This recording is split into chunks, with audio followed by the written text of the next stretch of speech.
So Andre presented as a chief technical architect on what I would call the supply side of the TIBR equation.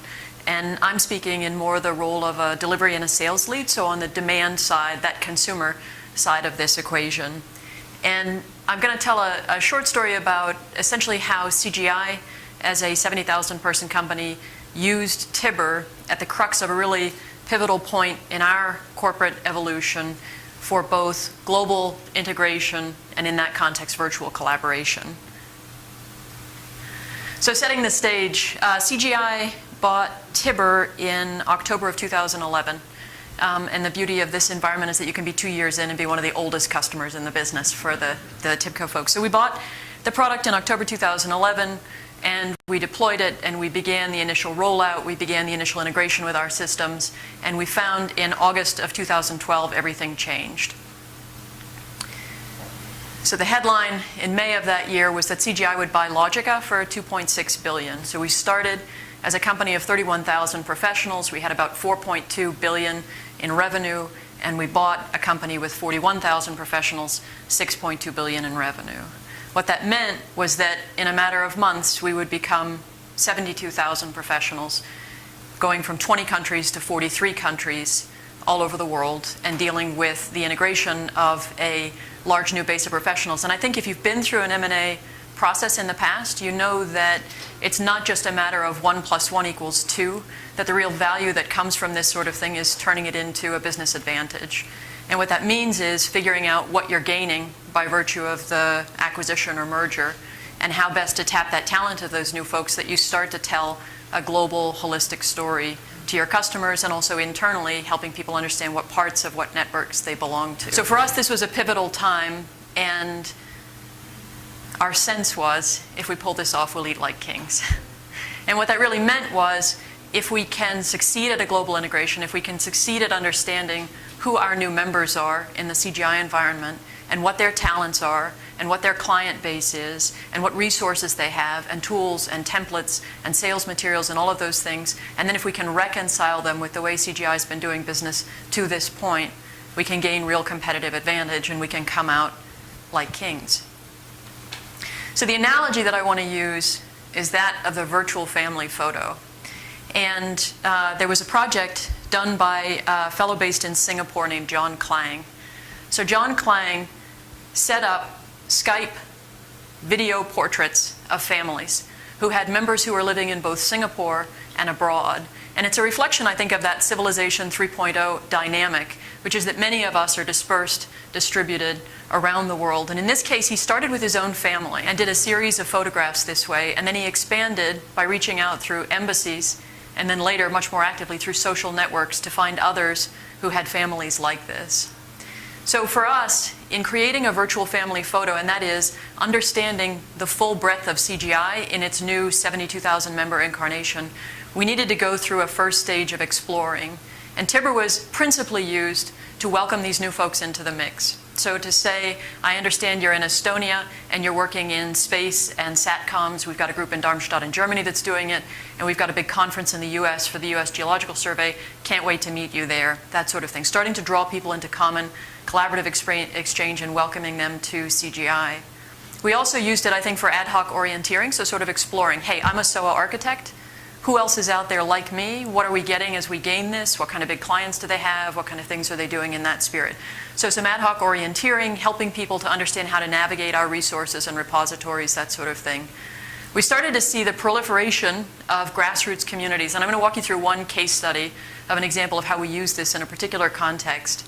And we used it to build rapport, to establish there are some social sites in addition to the business sites. So you've got a photography community, you might have a cooking community, a gardening community, things like that that start to give people affinity and sort of a sense of belonging and enjoyment in the workplace with folks that they wouldn't otherwise have had an exchange with. And I can't tell you how many times I've seen a conversation that references something social where they've established a relationship in the photography, exchange of pictures and things like that, and then said, hey, I noticed that you had this picture posted and you had a problem, and here's the answer. And they're addressing them by name in the context of an already established relationship in that context, so quite useful. And then exposure and learning. But what I would say we found is that it was all relatively low commitment at this point.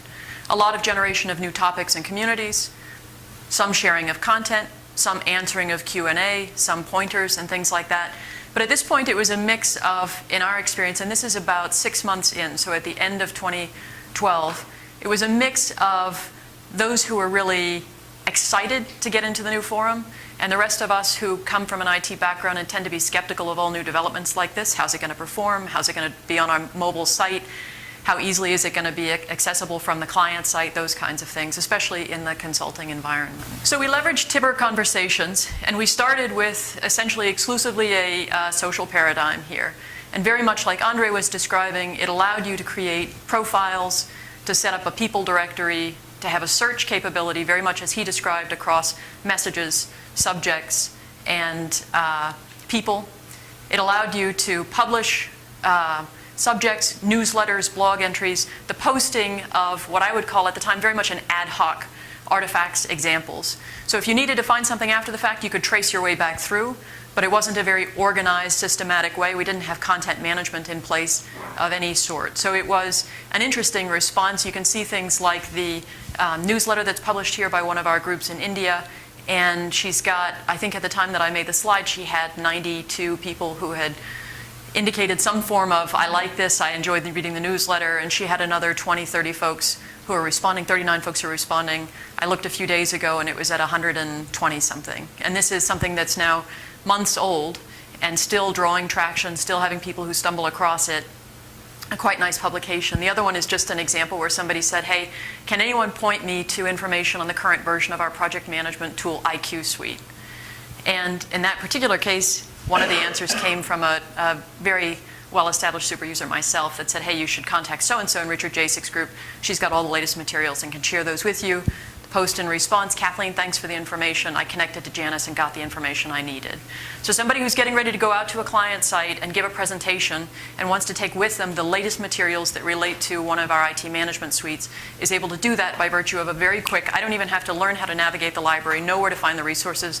I simply post the question to the project management forum and I get a response back and it helps me through that exercise. So this would be still, I would say, phase one for us, which is that adoption phase as we're going through it. Excuse me, the exploring phase as we're going through it.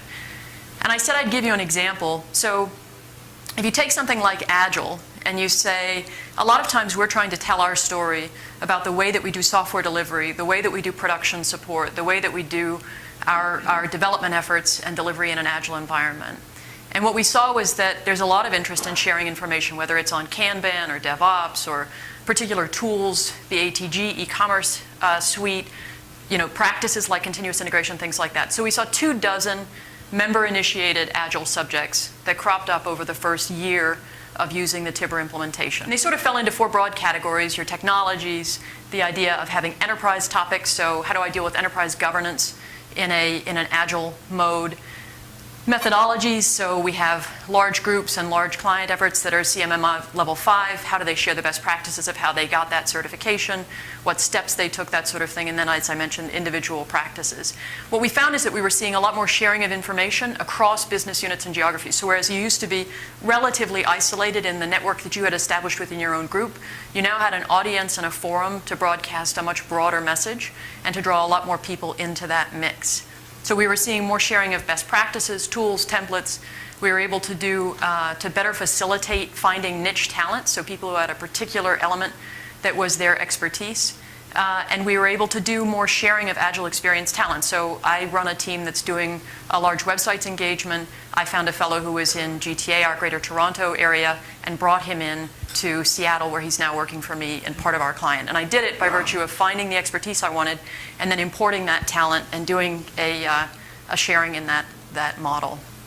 We also are now starting to see other interesting things that crop up. So when you think of this as serving that consumer base that Andre was talking about, these are the people who will stay with your company because they're growing professionally, because they're being challenged, because they're getting their PMI Agile ACP certification, because they're doing those kinds of things. And what we're starting to find is people are sharing information about the tests, the materials that are most of use, the kinds of certifications they're going after, why get the product owner certification versus just the Scrum Master that you already have, those kinds of things in the mix. So it lends itself to member professional development and mentoring. And I've seen active communities crop up where they have designated mentor profiles. People offer themselves as mentors. You can read what their background is. You can pick that person as a virtual mentor for yourself if you're an architect or a developer or a business analyst or whatever it might be. In this particular example, we had 1,220 followers at the time that I pulled this slide. 364 links and 314 files had been posted. A little bit of duplication because some of those are proliferated across more than one topic. But you see things like fixed price agile lessons learned. So if you've ever sold consulting services in an agile model and done it in a fixed price environment, you know that there are some real pitfalls of that, and you want to understand how best to structure your contract, what things to be mindful of in that sort of a setting. So somebody published that version. Agile lessons learned broadly, story point delivery. So my client wants a mechanism by which he can better gauge the capacity management and also the delivery and that sort of thing. So I'm going to use this model for story point delivery that came from one of our German engagements. Agile CGI IGDC is just a profile of a delivery center in India, in Bangalore, I think. So I think we heard from Steve Banderzak that the lady on the left there would be saying, "Dad, I don't do voice." So this is another of the Skype portraits of Civilization 3.0 meeting Civilization 2.0 in this model. And in this context, what you're getting is stage 2 adoption. So for us, that meant it's one thing to propagate and have many, many user communities, but you need some shepherding of that process to do some level of identifying and gathering, drawing people into the tool. So we continue to have, just as Andre described, people who are using Yammer and LinkedIn and other forums, group architecture lists, things like that in email distribution and all of that. How do you find those communities and bring them into the tool and bring them with the right compelling content? So part of that is the sharing, but more of it, I think, is organizing and synthesizing the kind of stuff that's cropping up naturally in the exchange. So having somebody who can ride herd on a particular subject, topic, domain, marshal that content, synthesize it, and say, hey, did you see the 7 interesting newsletters, the best of the ones I've seen published across CGI? And here's the links to each of the message threads where you can see that sort of thing. Are you getting ready to do a newsletter for your own business unit, that sort of thing? So it's starting to just really be almost the content curator in the sense of that, and pushing up to the top the sort of actively and independently the material that's going to make people feel like, hey, it was worth my visit to the site. I learned something new. I got a great new template. My group should be doing a newsletter like that too. So for CGI, again, on the Agile side, it meant not just having 24 groups mixed all over the place and in various different topical domains, but starting to synthesize that information and say, where are we doing large base Agile engagements? So we might have some large electronics manufacturer in Finland, and we've got 3 Agile coaches that are overseeing a 550-person Agile transformation there. Well, you want to tie them into the coaches in the UK that are doing very similar work. But you also want to look at the other end of the spectrum where you've got 835 people serving a global investment bank in an Agile development and delivery model. And how do you tie them into the folks that are working with a German telecom of comparable size? And how do you tie them into the others so that they've got an exchange of information and sharing? And also, how do you tell your clients and your prospective clients that story about what it is that your company is doing? And synthesizing that picture is a challenge when you've got 41,000 new members that have just dropped into your lap and you don't yet know who's where, doing what, and you don't yet have that organized, synthesized. Now, global marketing is doing its own exercise on this, but it's almost the difference between Civilization 2.0 and Civilization 3.0, which is global marketing is coming up with very good VIP materials that sort of tell the global picture. But the bottoms up, the grassroots thing, gives a lot more substance, templates, case studies, lists of the practitioners, and if I had made that spreadsheet visible, you'd see how many years of experience with what kind of roles, in what areas, with what certifications. All of that then becomes a place to harvest resources when you need them, to find the SMEs that you need to help you with something that's going awry or where you could use some direction, to share templates. A lot of what I see on the Agile one in particular is people will say, my client wants to use a tool for daily stand-ups in a distributed Agile model. What should I be looking at? You know, and then people will talk about, well, these are the open source tools, and these are the ones we paid for, and here's what you gain by this, and lots of good back and forth, give and take in that sort of setting, all on the Tibber conversation stream. So lastly, again, in the concept, you've gone from the early exploration to the adoption stage, and now how do you turn that adoption into collaboration? How do you start to gain real business value from it? For us, I think it's come incrementally, and we're obviously still on this path, so we're 2 years in, but it's come from establishing community leadership and starting to harness the people. And sometimes they're not the people that you might traditionally have chosen. You might have said, I want to choose one of my strongest developers, I want to choose one of my strongest architects, I want him to lead this group. But what you find is that somebody who might be mid-level in his career, who might be newer to the mix, is far more enthusiastic, engaged, and doing a lot of work on the side to propel his own visibility and to enrich his own sort of CGI experience. And that's the person you want to tap to be able to do it. So it's tapping community leaders. It's giving some structure to it. So we actually went through and said, hey, 24 groups on the Agile side, very good, very helpful, but can we make sure that people are mindful of the subject hierarchy so they can follow all Agile-related posts, or only the ones that relate to technology, or only the ones that relate to business and governance, that sort of thing. So it's being able to marshal those resources to your advantage. And for us, we're now moving into a stage in which we're integrating, as Andre explained in his environment, all of the content elements. So moving beyond the conversations, moving beyond social business into the types of tools that TIBCO is now rolling out. For our purpose, we picked up and used some that came with, by virtue of the acquisition, so a SharePoint-based repository and other functions, and I'll show you an image of that.